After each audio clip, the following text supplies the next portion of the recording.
आसतु आज ओडिशार गंजाम जिल्लारू एक एमिति कहानी विषय जानिबा जहा केवल एक लोककथा नुहे बरं तीनिटा बड़ देवीपीठर उत्पत्ति सह जोड़ी होई रहिछि।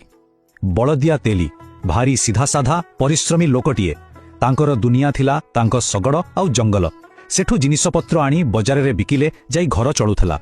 सबुदिन परी से काम सारी घर को फेरुथांती और सेतिकी बेले घटिला एक अजब घटना। हठात घंच जंगल भितरु जणे अपूर्व सुंदरी झियो बाहरी आसी तांको सामने ठिया होई गले।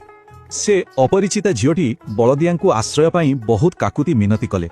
बिचारा बलदिया तेली मनरे दया थिला मना करि पारिले नाही। तांको निज झियो भाबी घर को सांगरे नेई आसिले।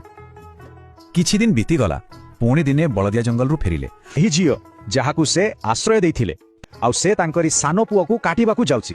निज उपरु नियंत्रण हराई बसिले आउ सेई रागरे आग पछ किछि ना भाबी निज खंडारे से झियो को 3 खंड करदेले।